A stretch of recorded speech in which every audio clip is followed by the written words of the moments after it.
Subscribe کیجیے ہمارے channel نور رضا کو اور بیل آئیکن کو پریس کیجیے جس سے آپ کو ہماری نیو ویڈیو کی نوٹیفیکیشن ملتی رہے۔ مسلمانوں، ہمارا دین اتنا اہم ہے، اتنا عظیم ہے کہ ہمارے دین نے پیدا ہونے کے بعد آنکھ کھولنے سے لے کر مرنے تک، آنکھ بند ہونے تک کون سی چیز کیسے کرنا چاہیے یہ تک بتا دیا۔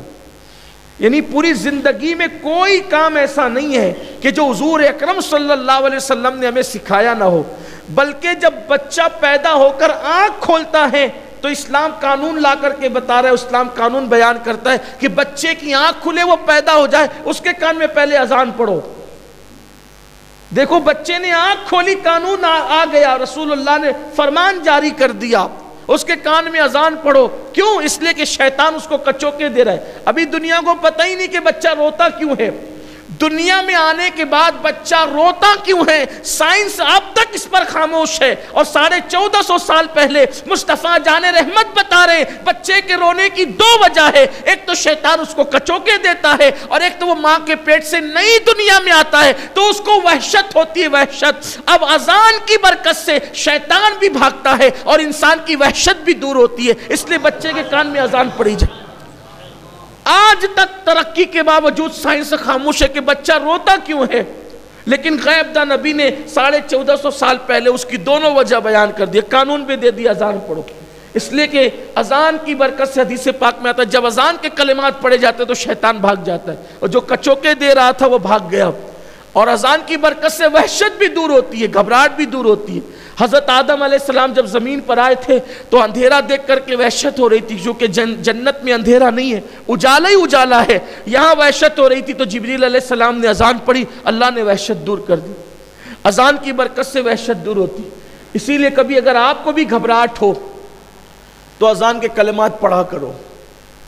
اذان صرف وہ نہیں ہے جو مؤذن کان میں انگلیاں ڈال کر کے پڑھتا اللہ اکبر اللہ اکبر، یہ صرف لائے میں پڑھنے کا نام اذان نہیں ہے۔ اگر آپ کو وحشت ہو رہی ہے تو آپ بھی اذان کے کلمات دہرا سکتے، اللہ اپنے دل میں زبان پہ ہلکے، اللہ اکبر اشہد ان لا الہ الا اللہ اشہد ان لا الہ الا اللہ، اس کی برکت سے بھی آپ کی وحشت دور ہو جائے۔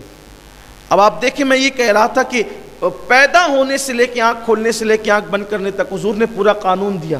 دیکھا آپ نے، پیدا ہوا بچہ تو کان میں اذان دو، اور پھر قانون دیا جب کوئی مر جائے، توجہ کریں، کسی مذہب میں یہ قانون نہیں ملے گا، یہ تعلیم نہیں ملے، جب کوئی مر جائے تو اس کی آنکھیں بند کر دو۔ آنکھ کھلنے سے قانون شروع ہوا، آنکھ بند کرنے کی بھی بات ہو رہی ہے، آنکھ بند کر دو، اور آنکھ بند کرتے ہوئے پڑھو بسم اللہ وعلی ملت رسول اللہ صلی اللہ علیہ وسلم، دعا بھی عطا فرماتے۔ یعنی کہیں پر ہمیں تشنا قانون نہیں چھوڑا گیا، لیکن یہ اپنی کم نصیبی ہے کہ ہم نے دین پڑھا نہیں، دین نہیں پڑھا اسی لیے سب کچھ ہو رہا ہے، دین نہیں پڑھا اسی لیے سب کچھ ہو رہا ہے۔ دین پڑھیے، دین کے قریب آئیے۔ ہر مسلمان پر کم سے کم اتنا علم حاصل کرنا فرض ہے جو اس کے لیے زندگی کے ضروریات میں شامل ہے۔ یعنی کون سا علم فرض ہے؟ طہارت کیسے کی جائے، وضو ہے، غسل ہے، نماز ہے، روزہ ہے، حج ہے، زکوٰۃ ہے، تجارت کے کاروبار کے مسائل ہیں، مسجد میں آنے جانے کے مسائل ہیں، یہ سب چیزیں سیکھنا ہم پہ فرض ہے۔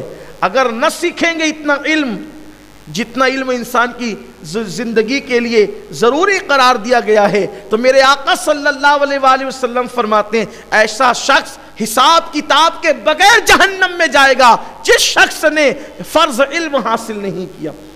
اس لیے کہ آپ کہیں گے میں نے تو نماز پڑھی، نماز سیکھے بغیر پڑھی، نماز ہوئی ہی نہیں، تو آپ کہیں نہیں بھی اللہ قبول کرنے والا ہے، اللہ تو قبول کرتا ہے، مجھے تو آتی نہیں، معلوم نہیں تھا تو کیا کروں؟ معلوم ہونا کوئی، نہ معلوم ہونا کوئی عذر نہیں، نہ معلوم ہونا کوئی عذر نہیں، تم نے سیکھا کیوں نہیں؟ بلکہ لوگ تو یہ کہتے ہیں یار علم والوں سے غلطی ہو تو ان کو ڈبل گناہ ملتا ہے، بغیر علم والوں سے تو ان کو کوئی گناہ نہیں ملتا یا ایک گناہ ملتا ہے۔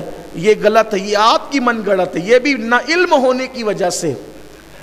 علم والے سے اگر غلطی ہو تو اس کو ایک گناہ ملے گا کیونکہ اس نے علم سیکھا ہے، عمل نہ کرنے کا ایک گناہ اس کو ہے، لیکن جس نے علم نہیں سیکھا اور اس نے غلطی کی تو اس شخص کو 2 گناہ ملیں گے، ایک علم نہ سیکھنے کا گناہ، ایک عمل نہ کرنے کا گناہ، اس کے لیے 2 گناہ ہے۔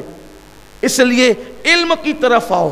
بالخصوص میں اپنے نوجوانوں سے گزارش کرتا ہوں کہ جب ہم کمپیوٹر سیکھنے کے لیے 6 مہینے کا وقت کمپیوٹر کے لیے دے سکتے ہیں، انگلش اسپیکنگ کے لیے 6 مہینے سال بھر کا وقت نکال سکتے ہیں، تو کیا ہم اپنی مسجد کے امام کے پاس آ کر نماز سیکھنے کے لیے 2-4 دن کا ٹائم نہیں دے سکتے؟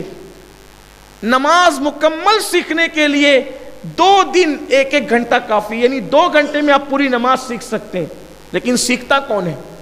نماز میں تقریباً 52 مقامات ایسے آتے ہیں پوری 2 رکعت نماز میں کہ اگر آپ جہاں بھول کر دو تو آپ پر سجدہ سہو لازم آ سکتا ہے۔ کسے پتہ ہے؟ کون کرتا ہے؟ بچپنے سے مسجد میں آ رہے ہیں، لوگوں کو سر زمین پہ رکھتے دیکھا، ہم نے بھی ماتھا ٹیک دیا۔ ماتھا ٹیکنے کا نام نماز نہیں ہے، کھڑے ہو جانے کا نام نماز نہیں ہے امام کے پیچھے۔ نماز کیا ہے؟ اللہ کے رسول فرماتے ہیں سلو کما رائیتمونی اصلی، نماز ایسے پڑھو جیسے مجھے نماز پڑھتے ہوئے دیکھتے ہو۔ ہم نے نماز ہر چیز، بائک سیکھ کر چلا رہے ہیں، سائیکل سیکھ کر چلا رہے ہیں، کمپیوٹر سیکھ کر چلا رہے ہیں، کاروبار سیکھ کر رہے ہیں۔ اگر بغیر سیکھے کوئی چیز ہو رہی ہے وہ اللہ کی عبادت ہے، جس کو نماز کہتے ہیں، روزہ کہتے ہیں، حج کہتے ہیں، زکوٰۃ کہتے ہیں۔ خدا کے لیے اپنے حال پہ رحم کریں، کم سے کم نماز تو سیکھ لیں۔ میرے آقا صلی اللہ علیہ وآلہ وسلم صحابہ کرام کو پوری عمر عبادت سکھاتے رہے، لیکن ہم نے اس کی طرف توجہ نہیں کی۔ میرے آقا صلی اللہ علیہ وسلم کے دیوانوں، ہمیں تو وضو بھی نہیں آتا، ہم کن کن چیزوں کا تذکرہ کریں؟ ہم نے ابھی یہ بھی پتہ نہیں ہے کہ عورتیں ہاتھ کیسے دھلتی ہے وضو میں اور مرد ہاتھ کیسے دھلتے ہیں وضو میں، یہ بھی پتہ نہیں۔ مردوں کا ہاتھ دھلنا وضو میں سنت اس طرح سے ہے کہ کلائیوں سے پانی ڈالیں گے اور کونی کی تک بہائیں گے، اور عورتوں کا وضو یہ ہے کہ کونی پر پانی ڈالے گی اور کلائیوں کی طرف بہائے گی۔ یہ ہے مرد اور عورتوں کے وضو میں فرق۔ لیکن ہم نے تو جیسے آیا ویسے کر لیا، یعنی ابھی تک مسلمان وضو بھی نہیں سیکھ سکا، اور ہم کہاں جانے کی بات کرتے ہیں، بڑی بڑی بات کرتے ہیں، ہم یہ بن گئے اور ہم وہ بن گئے اور ہم وہ بن گئے۔ یہ سب کیا ہے؟ پہلے مسلمان تو بنو، اللہ کے بندے تو بنو، بہت ضرورت ہے۔ صحابہ کرام رضوان اللہ تعالی علیہم اجمعین جب اسلام قبول کرتے تو وہ اس وقت تک دوسرے کاموں کی طرف توجہ نہیں کرتے جب تک کہ وہ دین نہیں سیکھ لیتے۔ سیدنا فاروق اعظم فرماتے ہیں میں نے 12.5 سال تک حضور کی بارگاہ میں بیٹھ کر صرف سورہ بقرہ شریف پڑھی ہے۔ کتنے سال؟ 12.5 سال۔ 12.5 سال میں اللہ کے رسول سے میں نے صرف ایک سورت پڑھی ہے، سورۃ البقرہ۔ آپ غور فرمائے حضور نے کیا سکھایا ہوگا اور انہوں نے کیا سیکھا ہوگا۔ آج ہمارے یہاں سیکھنے کا جذبہ نہیں ہے، حالانکہ علماء ائمہ سکھانے کے لیے تیار ہیں۔ ماشاءاللہ آپ کے محلے میں تو مفتی صاحب ہیں، یہ حضرت مولانا مفتی امتیاز صاحب جو ہیں یہ سند یافتہ مفتی ہے اور ہمارے ادارے کے پہلے مفتی ہیں۔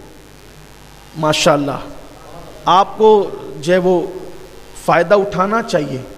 دیکھیے اگر آج ہم دین نہیں سیکھیں گے نا تو نقصان اٹھائیں گے، کیونکہ بہت ساری چیزیں ایسی ہوتی ہیں کہ علم نہ ہونے کی وجہ سے آدمی نہیں کرنے والے کام بھی کرتا ہے، اور اگر علم ہو جائے تو ضرور انسان بچتا ہے ان چیزوں سے۔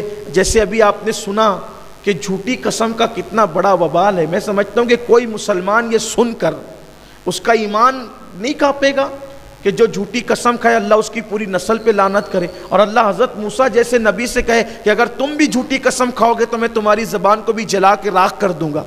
حالانکہ میں کہہ چکا کہ نبی کبھی جھوٹی قسم نہ کھاتا ہے نہ کھا سکتا ہے، لیکن یہ گفتگو کا تیور ہے کہ محبوب کے ذریعے سے دوسروں کو پیغام دیا جا رہا ہے۔